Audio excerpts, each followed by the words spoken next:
Hello दोस्तों, नमस्कार। Way of maths channel में आपका फिर से स्वागत है। मैं हूं एम के गुजर और इस वीडियो में लेके आया हूं उत्तर पश्चिमी रेलवे। नॉर्थ वेस्टर्न रेलवे में दिनांक 4 मई 2025 को एक पेपर हुआ है असिस्टेंट ऑपरेशन मैनेजर यानी एओम के 70% के लिए। उत्तर पश्चिमी रेलवे में 70% के एओम के लिए एक पेपर हुआ है 4 मई 2025 को।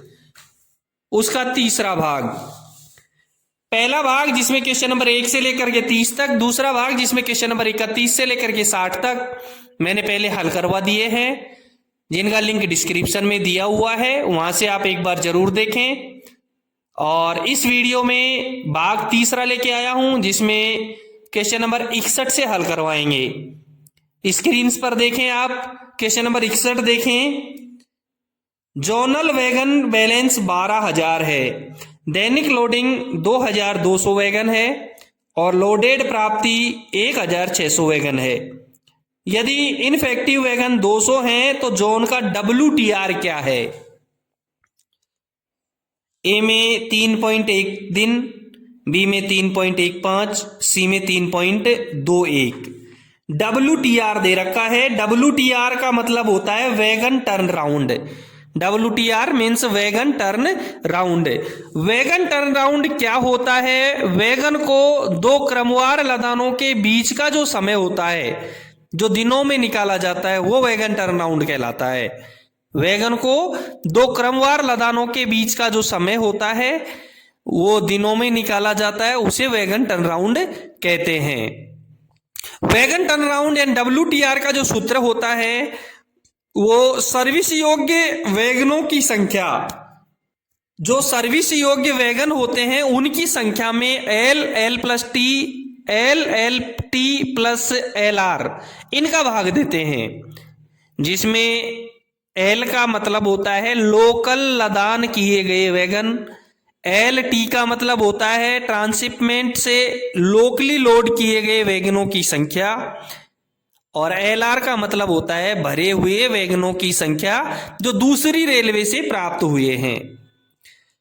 अब सर्विस योग्य वैगन कौन से हैं? क्वेश्चन में सर्विस योग्य वैगन है। देखो, सबसे पहले मैं बताऊं आपको कि जोनल वैगन बैलेंस 12,000 है। हमारे पास में 12,000 वैगन है, जिसमें से 200 वैगन इनइफेक्टिव हैं। तो सर्विस योग्य वैगन कितने हुए?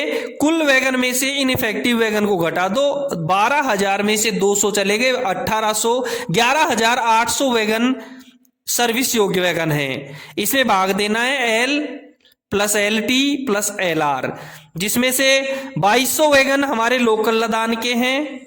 L जो दे रखा है लोकल लदान, उसमें 2,200 वैगन है, और LR भरे हुए वैगनों की जो संख्या है वो 1,600 है।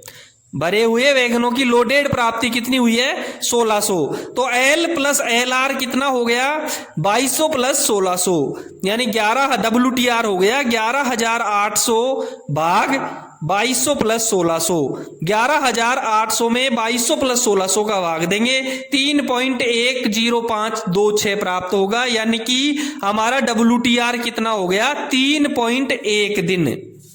3.1 दिन ये हमारा WTR है। क्लियर है? क्वेश्चन नंबर 61 का करेक्ट आंसर होगा A, 3.1 दिन।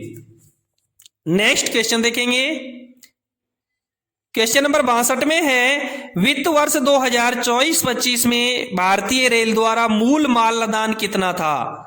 ए में अप्रोक्स 1700 MT, बी में अप्रोक्स 1500 MT, सी में अप्रोक्स 1617 MT और डी में दे रखा है अप्रोक्स 1650 MT। दोस्तों, वित्त वर्ष 2024-25 में भारतीय रेलवे ने लगभग 1,617.38 मिलियन टन माल लदान हासिल किया है, जो पिछले वित्तीय वर्ष की तुलना में 1.68% की वृद्धि है। ये उपलब्धि घरेलू कंटेनर कोयला, उर्वरक और पेट्रोलियम उत्पादों की बढ़ी हुई लोडिंग के कारण संभव हुआ है। क्लियर हुआ? मूल लदान कितना था? 1617.38 million ton, metric ton, approx 1617 metric ton. Question number 62 का करेक्ट आंसर होगा सी, अप्रोक्स 1617 MT। ठीक है, नेक्स्ट क्वेश्चन देखेंगे। क्वेश्चन नंबर 63 में है, एक पैनल पर EURRB बटन का उपयोग किसके लिए किया जाता है?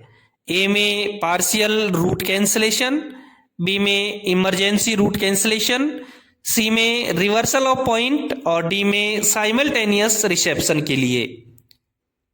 EURRB का पैनल पर ERRB संकेत लिखा होता है और जिसका फुल फॉर्म होता है इमरजेंसी रूट रिलीज बटन।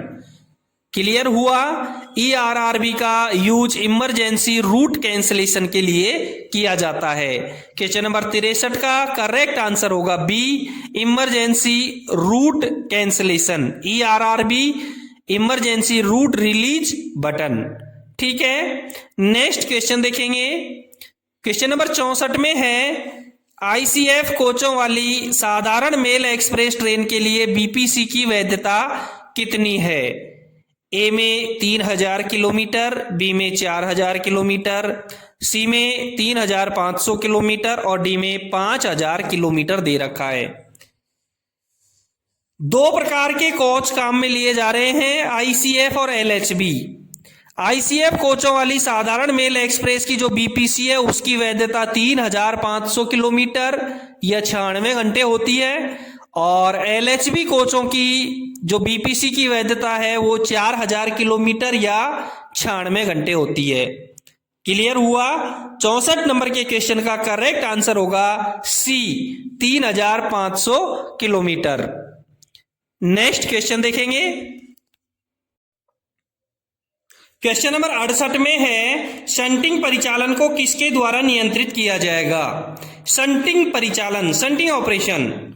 ए में वर्बल डायरेक्शंस, बी में हैंड सिग्नल्स, सी में शंट सिग्नल और डी में ऑल ऑफ दीज। दोस्तों, शंटिंग परिचालन को तीनों ही प्रकार से नियंत्रित किया जाएगा, वर्बल डायरेक्शन से, हैंड सिग्नल से और शंट सिग्नल से, तीनों प्रकार से ही नियंत्रित किया जाएगा। इसलिए 68 नंबर के क्वेश्चन का करेक्ट आंसर रहेगा डी। 65 नंबर के क्वेश्चन का करेक्ट आंसर रहेगा D, all of these. Next question देखेंगे। क्वेश्चन नंबर 66 में है, एक मालगाड़ी को कैरिज एंड वैगन परीक्षण के बाद 18 घंटे तक परीक्षण यार्ड में खड़ा रखा गया, क्या BPC वैध है? ए में no it is CC rack, B में no if it is premium rack, C में यस और डी में नो। मालगाड़ियों के लिए BPC एक निश्चित अवधि के लिए वैध रहता है और जांच के बाद में 18 घंटे तक जांच यार्ड में रखे जाने से यह स्वतः ही अमान्य नहीं हो जाता है। मालगाड़ी के लिए BPC की वैधता आमतौर पर 18 घंटे से अधिक होती है। जो रैक के प्रकार जैसे CC रैक है, प्रीमियम रैक है और लागू विशिष्ट नियमों पर निर्भर करती है। कम से कम 24 घंटे के लिए तो वो वैध रहती है। ध्यान रहे, GDRB किसी मालगाड़ी के लोड को 24 घंटे से अधिक स्टेबल कर दिए जाने के बाद बनाई जाती है। तो 66 नंबर के क्वेश्चन का करेक्ट आंसर रहेगा सी, BPC वैध है, यस, हाँ। नेक्स्ट क्वेश्चन देखेंगे। क्वेश्चन नंबर 67 में है, व्हाट इज MSDAC? MSDAC की फुल फॉर्म क्या है? ए में multi section digital axle counter, B में modern safe data analysis counter, C में modified safe digital axle counter और डी में modified signal data analysis centre. Correct answer इसका A रहेगा। MSDAC का फुल फॉर्म रहेगा multi section digital axle counter. 67 नंबर के क्वेश्चन का करेक्ट आंसर हुआ ए। नेक्स्ट देखेंगे। 68 नंबर के क्वेश्चन में है, निम्नलिखित में से कौन सा 3 टियर AC स्लीपर कोच है? ए में WGSCN, बी में दे रखा है WGACCN, सी में दे रखा है WFACEN और डी में दे रखा है WGACCW। WGACCN 3 tier AC sleeper coach रहेगा। WGACCN 68 नंबर के क्वेश्चन का करेक्ट आंसर रहेगा बी। नेक्स्ट क्वेश्चन देखेंगे, 69 नंबर के क्वेश्चन में है, निम्नलिखित में से किस वस्तु को कंटेनर में ले जाने की अनुमति है? ए में कोल फॉर पावर हाउस, बी में फ्लाई ऐश, सी में आयरन और डी में इंपोर्ट कोल। बी में जो फ्लाई ऐश दे रखा है उसको केवल कंटेनर में ले जाने की अनुमति है, इसलिए 69 नंबर के क्वेश्चन का करेक्ट आंसर रहेगा B, fly ash. Next question देखेंगे, क्वेश्चन नंबर 70 में है, परिचालन सांख्यिकी में निम्नलिखित में से कौन सी डिराइव्ड यूनिट है? डिराइव्ड यूनिट कौन सी है? ए में टन किलोमीटर्स, बी में पैसेंजर किलोमीटर्स, सी में इंजन आवर्स और डी में earning per passenger kilometre. 70 number के क्वेश्चन का करेक्ट आंसर रहेगा D, earning per passenger kilometre. दोस्तों आप देख रहे हैं उत्तर पश्चिमी रेलवे में 4 मई 2025 को एक असिस्टेंट ऑपरेशंस मैनेजर यानी AOM का 70% के लिए एक पेपर हुआ था। उस पेपर का तीसरा भाग, पहला भाग जिसमें क्वेश्चन नंबर 1 से लेकर के 30 तक, दूसरा भाग जिसमें क्वेश्चन नंबर 31 से लेकर के 60 तक मैंने पहले हल करवा दिए हैं। उसका लिंक डिस्क्रिप्शन में जरूर देखें। मेरे द्वारा हल करवाए गए पेपर्स का PDF चाहिए तो डिस्क्रिप्शन में एक टेलीग्राम चैनल का लिंक दे रखा है, उस पर क्लिक करें और PDF डाउनलोड करें। यदि आपके रेलवे डिवीजन में कोई विभागीय पेपर हुआ है तो मुझे मेरे टेलीग्राम चैनल या व्हाट्सएप नंबर पर जरूर भेजें। देखते हैं नेक्स्ट क्वेश्चन। क्वेश्चन नंबर 71 में है, राजभाषा अधिनियम कब लागू किया गया? ए में 26 जनवरी 1950, बी में 10 अप्रैल 1965, सी में 10 मई 1963 और डी में 10 अप्रैल 1963। भारतीय राजभाषा अधिनियम 10 मई 1963 को पारित किया गया था और 26 जनवरी 1965 से लागू हुआ था। इसमें 26 जनवरी 1965 नहीं है, इसलिए 10 मई 1963 भारतीय राजभाषा अधिनियम जो पारित हुआ था उसी का डेट आएगा। 71 नंबर के क्वेश्चन का करेक्ट आंसर रहेगा सी, 10 मई 1963। नेक्स्ट क्वेश्चन देखेंगे, क्वेश्चन नंबर 72 में है, संविधान की 8वीं अनुसूची में कौन सी भाषा शामिल नहीं है? ए में बोडो, बी में सिंधी, सी में भोजपुरी और डी में कश्मीरी। दोस्तों भारतीय संविधान की 8वीं अनुसूची में 22 भाषाएं हैं और 22 भाषाएं कौन कौन सी हैं? असमिया, उड़िया, उर्दू, कन्नड़, कश्मीरी, कोंकणी, गुजराती, डोगरी, तमिल, तेलुगु, नेपाली, पंजाबी, बांग्ला, बोडो, मणिपुरी, मराठी, मलयालम, मैथिली, संथाली, संस्कृत, सिंधी और हिंदी, ये 22 भाषाएं शामिल है। भोजपुरी भाषा इसमें शामिल नहीं है। इंपॉर्टेंट है कि नेपाली एक विदेशी भाषा होते हुए भी भारतीय राजभाषा में शामिल है, 22 भाषाओं में शामिल है। और अंग्रेजी हमारे भारत में कई राज्यों की राजकीय भाषा होने के बावजूद भी 8वीं अनुसूची में शामिल नहीं है। 72 नंबर के क्वेश्चन का करेक्ट आंसर रहेगा सी, भोजपुरी। नेक्स्ट क्वेश्चन देखेंगे, क्वेश्चन नंबर 73 में है, संविधान के किस अनुच्छेद के तहत हिंदी भाषा के प्रसार को बढ़ावा देना संघ का कर्तव्य होगा? ए में अनुच्छेद 351, बी में अनुच्छेद 356, सी में अनुच्छेद 244 और डी में अनुच्छेद 365 दे रखा है। अनुच्छेद 351 में हिंदी भाषा के विकास और प्रसार के लिए संघ केंद्र सरकार को निर्देश देता है ताकि हिंदी भारत की सामाजिक संस्कृति की अभिव्यक्ति का माध्यम बन सके, साथ ही वह संस्कृत और अन्य भारतीय भाषाओं के शब्द ग्रहण करते हुए समृद्ध हो। बी में अनुच्छेद 356 दे रखा है अनुच्छेद 356 राज्य में संवैधानिक तंत्र की विफलता होने पर राष्ट्रपति शासन लागू करने की प्रक्रिया से संबंधित है।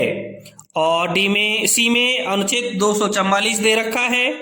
अनुच्छेद 244 अनुसूचित क्षेत्रों और अनुसूचित जातियों के प्रशासन से संबंधित है, जिसमें 5वीं और 6वीं अनुसूची के प्रावधानों को लागू किया जाता है।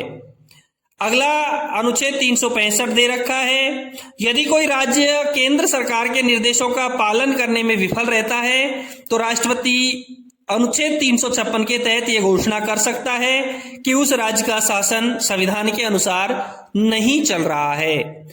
73 नंबर का करेक्ट आंसर हुआ ए। 351 जो अनुच्छेद है वो हिंदी भाषा के विकास और प्रसार के लिए संघ यानी केंद्र सरकार को निर्देश देता है ताकि भारत की सामासिक संस्कृति की अभिव्यक्ति का माध्यम बन सके।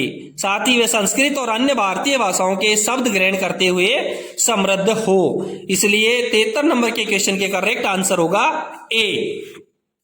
नेक्स्ट क्वेश्चन देखेंगे। क्वेश्चन नंबर 74 में है, राजभाषा के प्रसार और प्रयोग में किए गए प्रयासों के लिए महाप्रबंधक को कौन सा पदक प्रदान किया जाता है? ए में है कमलापति त्रिपाठी राजभाषा स्वर्ण पदक, बी में है रेल मंत्री राजभाषा रजत पदक, सी में मैथिली शरण गुप्त पुरस्कार और डी में प्रेमचंद पुरस्कार है। जीएम को महाप्रबंधक को एक पुरस्कार दिया जाता है कमलापति त्रिपाठी राजभाषा स्वर्ण पदक। यह पदक हिंदी के प्रयोग और प्रसार में उत्कृष्ट योगदान देने वाले भारतीय रेल के वरिष्ठ प्रशासनिक अधिकारी ऐसे ग्रेड से ऊपर के अधिकारियों को दिया जाता है, जिसमें स्वर्ण पदक के साथ साथ 10,000 नगद और एक प्रशस्ति पत्र भी शामिल होता है। इसलिए 74 नंबर के क्वेश्चन का करेक्ट आंसर होगा ए, कमलापति त्रिपाठी राजभाषा स्वर्ण पदक। नेक्स्ट क्वेश्चन देखेंगे। क्वेश्चन नंबर 75 में है, रेलवे हिंदी सलाहकार समिति के अध्यक्ष कौन होता है? ए में ऑनरेबल एमआर यानी रेल मिनिस्टर, बी में ऑनरेबल मिनिस्टर ऑफ स्टेट, सी में सीआरबी और डी में डीजीएचआर। रेलवे हिंदी सलाहकार समिति का अध्यक्ष रेल मंत्री होता है। इसलिए 75 नंबर के क्वेश्चन का करेक्ट आंसर रहेगा ए, ऑनरेबल एमआर। नेक्स्ट क्वेश्चन देखें। 76 नंबर के क्वेश्चन में है, राजभाषा पर संसदीय समिति का गठन कब किया गया था? राजभाषा पर संसदीय समिति का गठन कब किया गया था? ए में 1963, बी में 1971 दे रखा है, सी में 1973 और डी में 1976 दे रखा है। राजभाषा पर संसदीय समिति का गठन राजभाषा अधिनियम 1963 की धारा 4 के तहत वर्ष 1976 में किया गया था। इस समिति का मुख्य उद्देश्य संघ के राजकीय प्रयोजनों के हिंदी के प्रयोग में हुई प्रगति की समीक्षा करना है। 76 नंबर के क्वेश्चन का करेक्ट आंसर हुआ डी, 1976। ठीक है, नेक्स्ट क्वेश्चन देखेंगे। क्वेश्चन नंबर 77 में है, कथा, कहानी, उपन्यास, नाटक और अन्य गद्य साहित्य के लिए रेल मंत्रालय की पुरस्कार योजना का नाम क्या है? ए में मैथिली शरण गुप्त पुरस्कार योजना, बी में राजभाषा व्यक्तिगत नगद पुरस्कार योजना, सी में प्रेमचंद पुरस्कार योजना और डी में लाल बहादुर शास्त्री तकनीकी मौलिक लेखन पुरस्कार योजना। कथा, कहानी, उपन्यास, नाटक और अन्य गद्य साहित्य के लिए प्रेमचंद पुरस्कार योजना है। प्रेमचंद पुरस्कार एक पुरस्कार योजना है जिसे मुख्य रूप से उत्कृष्ट योगदान के लिए साहित्यकारों को सम्मानित करने के लिए दिया जाता है। 77 नंबर के क्वेश्चन का करेक्ट आंसर होगा सी, प्रेमचंद पुरस्कार योजना। नेक्स्ट क्वेश्चन देखेंगे।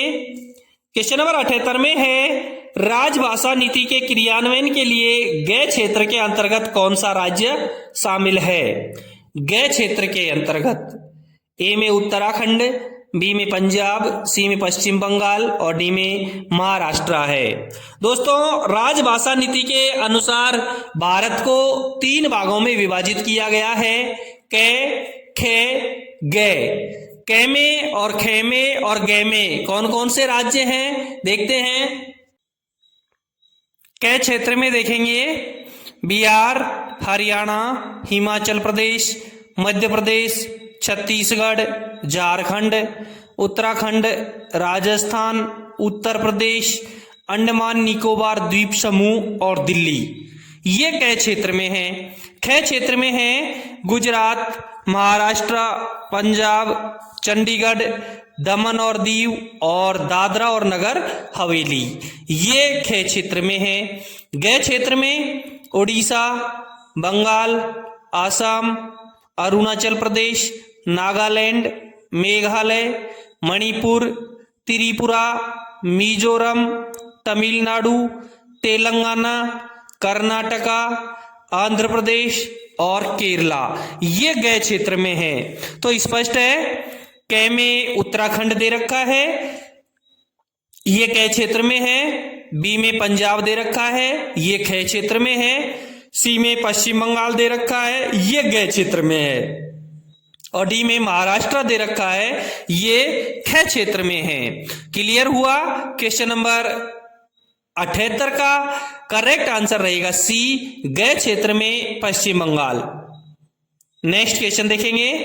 क्वेश्चन नंबर 79 में है, राजभाषा अधिनियम 1963 की किस धारा के तहत रेल मंत्रालय को प्रस्तावों, सामान्य आदेशों, नियमों, अधिसूचनाओं, प्रशासनिक रिपोर्टों आदि के लिए अंग्रेजी और हिंदी दोनों का उपयोग करने का कानूनी दायित्व है। ए में धारा 7, बी में दे रखा है धारा 5, सी में धारा 3 का 3 और डी में दे रखा है धारा 4। दोस्तों सबसे पहले हम देखते हैं धारा 7 में। राजभाषा अधिनियम 1963 की धारा 7 किसी राज्य के उच्च न्यायालय द्वारा पारित किसी निर्णय, डिक्री या आदेश के लिए अंग्रेजी के अतिरिक्त हिंदी या राज्य की आधिकारिक भाषा के वैकल्पिक प्रयोग को अधिकृत करने से संबंधित है। ये प्रावधान राज्यपाल द्वारा राष्ट्रपति की पूर्व अनुमति से किया जाता है। देखते हैं धारा 5 बी में दे रखा है। राजभाषा अधिनियम 1963 की धारा 5 केंद्रीय अधिनियमों, अध्यादेशों और संविधान या किसी अधिनियम के तहत जारी किए गए आदेशों, नियमों, विनियमों या उपनियमों के अधिकृत हिंदी अनुवाद से संबंधित है। ये सुनिश्चित करती है कि राष्ट्रपति के अधिकार से राजपत्र में प्रकाशित हिंदी अनुवाद को प्रामाणिक माना जाएगा। सी में धारा 3 की 3 दे रखी है। राजभाषा अधिनियम 1963 की धारा 3 की 3 के अनुसार केंद्र सरकार के सभी मंत्रालयों, विभागों और उनके संबद्ध कार्यालयों को कुछ विशेष प्रकार के दस्तावेजों को हिंदी और अंग्रेजी दोनों भाषाओं में साथ साथ जारी करना होता है। इसमें संकल्प, सामान्य आदेश, नियम, अधिसूचनाएं, प्रशासनिक व अन्य रिपोर्टें, प्रेस विज्ञप्तियां, संसद में प्रस्तुत किए जाने वाले सरकारी कागज पत्र, संविदा, करार, अनुज्ञप्तियां, अनुज्ञा पत्र, निविदा सूचनाएं और निविदा प्रपत्र शामिल हैं। इस नियम का उद्देश्य ये सुनिश्चित करना है कि भारत की विधिक भाषाई आबादी के लिए आधिकारिक दस्तावेज सुलभ हों और प्रशासनिक कार्यों में बाधा न आए। शायद करेक्ट आंसर भी इसका यही रहेगा। डी में धारा 4 दे रखा है। राजभाषा अधिनियम 1963 की धारा 4 राजभाषा के संबंध में एक समिति के गठन से संबंधित है, जो संसद के प्रत्येक सदन में संकल्प पारित होने पर गठित की जाती है। ये समिति संघ की राजभाषा के उपयोग की प्रगति की समीक्षा करती है। धारा 3 के तहत किए गए कार्य की समीक्षा करती है और राष्ट्रपति को रिपोर्ट देती है, जिसके आधार पर राष्ट्रपति निर्देश जारी कर सकते हैं। क्लियर हुआ। धारा 3 की 3 राजभाषा अधिनियम 1963 की धारा 3 की 3 के तहत रेल मंत्रालय को प्रस्तावों, सामान्य आदेशों, नियमों, अधिसूचनाओं, प्रशासनिक रिपोर्टों आदि के लिए अंग्रेजी और हिंदी दोनों का उपयोग करने का कानूनी दायित्व है। क्वेश्चन नंबर 79 का करेक्ट आंसर हुआ सी, धारा 3 का 3। नेक्स्ट क्वेश्चन देखेंगे। क्वेश्चन नंबर 80 में है केंद्रीय हिंदी समिति की अध्यक्षता कौन करते हैं? ए में प्रधानमंत्री, बी में गृह मंत्री, सी में रक्षा मंत्री और डी में उपराष्ट्रपति। करेक्ट आंसर रहेगा इसका ए, केंद्रीय हिंदी समिति की अध्यक्षता प्रधानमंत्री के द्वारा की जाती है। दोस्तों आप देख रहे हैं उत्तर पश्चिमी रेलवे में दिनांक 4 मई 2025 को एक असिस्टेंट ऑपरेशंस मैनेजर यानी एओएम का 70% के लिए एक पेपर हुआ है। उस पेपर का तीसरा भाग, इसी पेपर का पहला भाग और दूसरा भाग मैंने पहले हल करवा दिए हैं, उनका लिंक आप डिस्क्रिप्शन से देखें।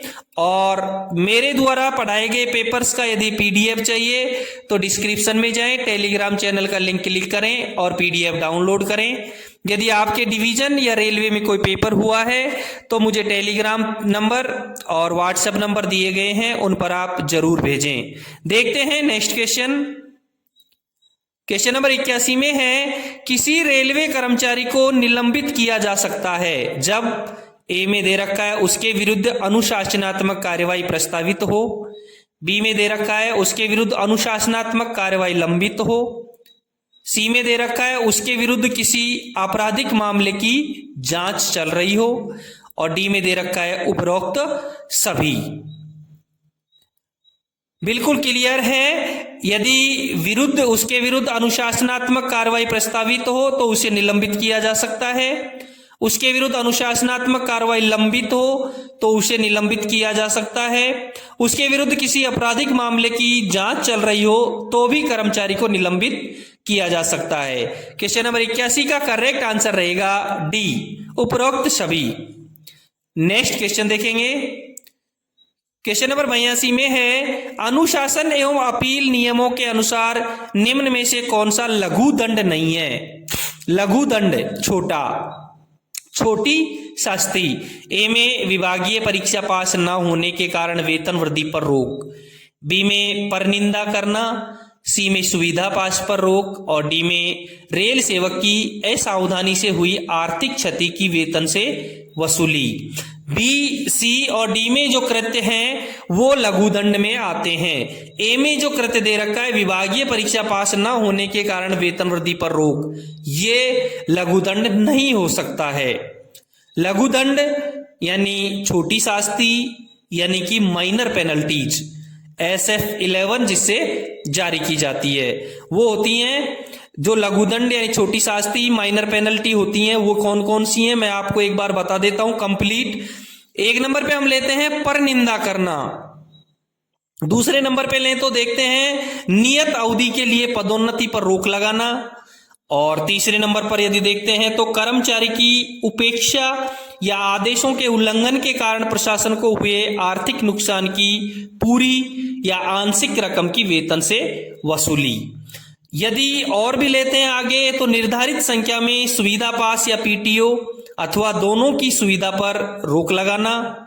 और आगे लेते हैं तो वर्तमान वेतनमान से एक निचले स्टेज पर अवनति जो 3 वर्ष से अधिकतम न हो, जिसका भविष्य पर प्रभाव न हो तथा पेंशन पर प्रभाव भी नहीं हो, ये भी हम पेनल्टी लगाते हैं। चौथे नंबर पे यदि देखते हैं तो नियत अवधि के लिए वेतन वृद्धि पर रोक, साथ ही इसमें ये निर्देश भी हो कि उक्त अवधि समाप्त होने पर इसका प्रभाव वेतन वृद्धि पर पड़ेगा या नहीं, इसका क्लियर होना भी जरूरी है। ये जो दिए गए ये जो मैंने बताए हैं ये जो दंड हैं ये लघु दंड छोटी शास्ति के अंतर्गत आते हैं। ठीक है, क्वेश्चन नंबर 82 का करेक्ट आंसर हुआ ए।